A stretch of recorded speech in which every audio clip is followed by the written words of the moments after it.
দর্শক, বিশেষ করে নির্বাচন নিয়ে সরকার এবং রাজনৈতিক দলগুলো যে মুখোমুখি অবস্থানে চলে গেছে, ওদিকে ভারত চিকেন নেক এলাকায় শিলিগুড়ি এলাকায় রাফাল যুদ্ধ বিমান সহ বিভিন্ন যুদ্ধ বিমানের সমাগম ঘটাচ্ছে এবং তারা স্পষ্টই বিবৃতি দিয়ে জানিয়েছে, জি নিউজের বরাত দিয়ে বাংলাদেশের গণমাধ্যমও খবর করেছে যে তারা এক ধরনের যুদ্ধের প্রস্তুতি নিচ্ছে। একদিকে চীন আর একদিকে বাংলাদেশ, দুই শক্তিই যেন তাদের কোনো ক্ষতি করতে না পারে সেরকম প্রস্তুতি নিচ্ছে। বাংলাদেশ থেকে কি এমন বার্তা গেল যে ভারতকে যুদ্ধের প্রস্তুতি নিতে হবে?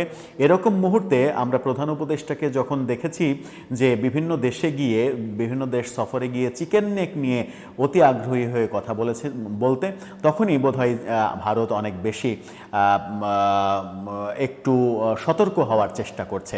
এরকম পরিস্থিতি যখন দেখছি, দেশের মধ্যে নির্বাচন নিয়ে সরকার এবং রাজনীতিবিদদের মুখোমুখি অবস্থান দেখছি, তখন প্রশ্ন উঠছে, সমাজে নানা দিক থেকে প্রশ্ন উঠছে যে এই মুহূর্তে তাহলে সেনাবাহিনীর ভূমিকা কি হবে?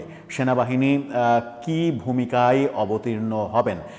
প্রধান উপদেষ্টা জাপান সফর শেষে দেশে আসার পরে দেশের পরিস্থিতি আবার উত্তপ্ত হবে, এটা বলে দেয়াই যায়।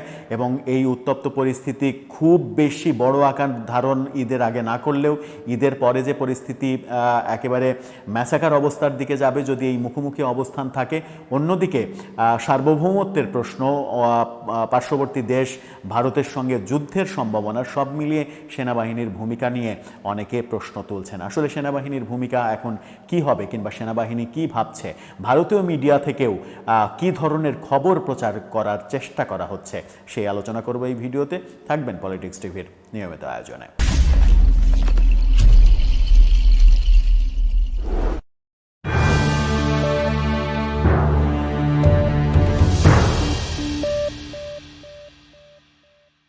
দর্শক, পলিটিক্স টিভির নিয়মিত ভিডিওগুলো স্পন্সর করছে প্রজাপতি.টিভি, নতুন ওটিটি প্ল্যাটফর্ম। আপনারা চাইলে ইউটিউবে, ফেসবুকে, ইনস্টাগ্রামে, টিকটকে দেখে নিতে পারেন।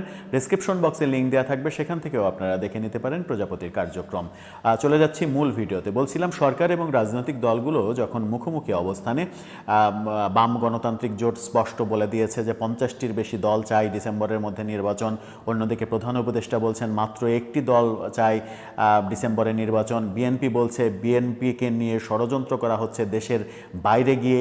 এরকম পরিস্থিতিতে উত্তাপ ছড়াচ্ছে এবং সরকার রাজনৈতিক দলগুলো মুখোমুখি অবস্থানে চলে যাবে, এটা একেবারে স্পষ্টই বোঝা যাচ্ছে।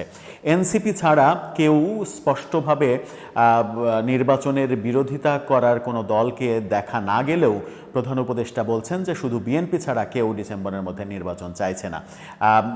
উত্তাপ যেহেতু তৈরি হচ্ছে, আবার এই উত্তাপের মাঝে আমরা দেখছি ভারত যুদ্ধের প্রস্তুতি নিচ্ছে চিকেন নেক এলাকায়, শিলিগুড়ি এলাকায়। তারা যুদ্ধ বিমানের সমাগম ঘটাচ্ছে সেখানে, এবং বাংলাদেশের বিভিন্ন যুদ্ধ সরঞ্জামেদের কিনার যে খবর প্রকাশ হয়েছে বলে তারা তথ্য দিচ্ছে, সেই কারণে আরও বেশি সতর্ক হয়েছে। এবং চিকেন নেক নিয়ে প্রধান উপদেষ্টার কথাগুলোকেও তারা গুরুত্ব দিচ্ছে। সম্প্রতি মাহমুদুর রহমান মান্না প্রধান উপদেষ্টার একটা কথা কোট করে যে বলেছেন যে ভারত বাংলাদেশকে খুব ডিস্টার্ব করছে, ভারতের আধিপত্যবাদ বাংলাদেশের উপরে চাপানোর চেষ্টা করছে। সব মিলিয়ে ভারত এক ধরনের ক্ষিপ্ত অবস্থায় আছে এবং যুদ্ধ প্রস্তুতি নিচ্ছে। আমরা কি প্রস্তুত? আসলে ভারত যদি এরকম প্রস্তুতি নেয়, তার মোকাবেলা করতে প্রস্তুত? আর সেই প্রস্তুতির প্রসঙ্গ যখন আসবে এবং দেশের ভেতরের অবস্থাও যখন কাহিল হয়ে যাবে, তখন প্রশ্ন আসে সেনাবাহিনীর ভূমিকাটা কি হবে। ভারতীয় গণমাধ্যম থেকে এবং ভারতীয় ইউটিউবাররা বিভিন্ন খবর প্রচার করার চেষ্টা করছেন।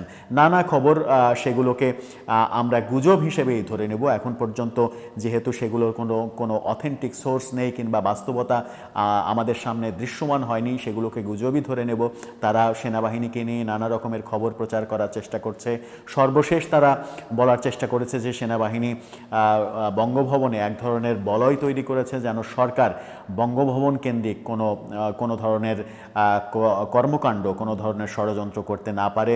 রাষ্ট্রপতিকে জোর করে পদত্যাগ করানো কিংবা রাষ্ট্রপতির মাধ্যমে সেনাপ্রধানকে সরিয়ে দেয়া, এই ধরনের কর্মকাণ্ড যেন করতে না পারে, সেই কারণে কয়েক স্তরের একটা প্রতিবন্ধকতা তৈরি করা হয়েছে সেনাবাহিনী থেকে। এরকম তথ্য ভারতের বিভিন্ন মিডিয়া এবং বিভিন্ন ইউটিউবাররা প্রচার করার চেষ্টা করছেন।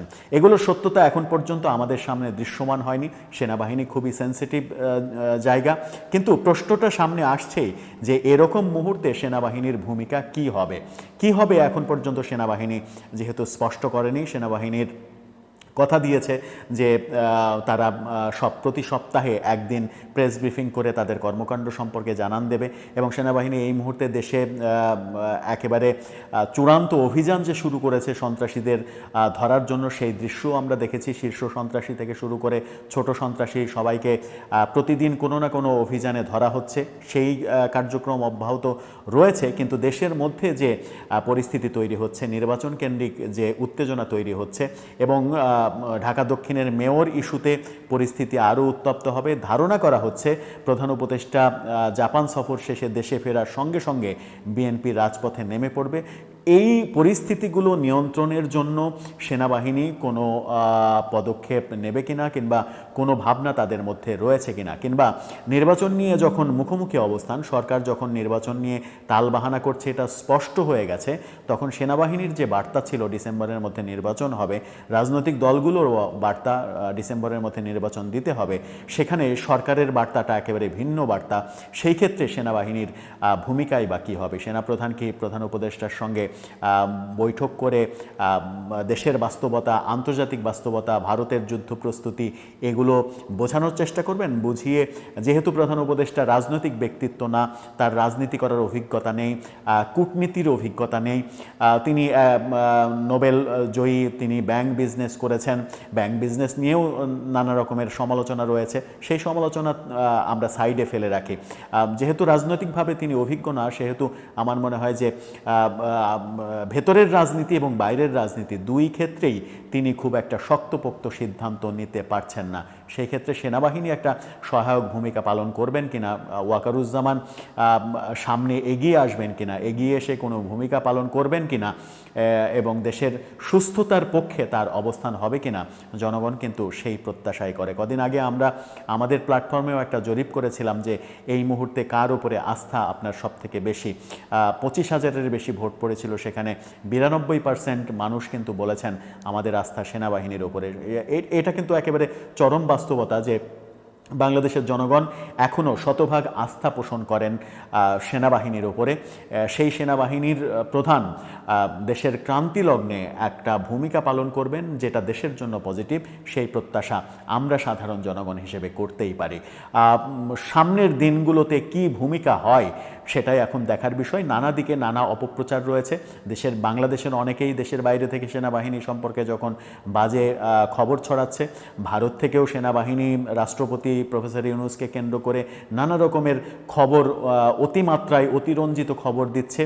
কেউ কেউ বলছেন যে ভারত যে কথাগুলো বলছে সেই কথাগুলো হয়তো একদিন সত্য হয়ে যাবে, কিন্তু একদিন সত্য হবে সেটা পরের বিষয়। এখনকার বাস্তবতায় তো আর সত্যের সঙ্গে আসলে মিলছে না, সেই আলোচনাও রয়েছে। সব মিলিয়ে কি হতে চলেছে, সেনাবাহিনীর ভূমিকা কি হবে, সেনাবাহিনী কিংবা সেনাপ্রধান কি কঠোর অবস্থানে চলে যাবেন? দর্শক, আপনার মতামত জানিয়ে লিখতে পারেন আমাদের কমেন্ট বক্সে।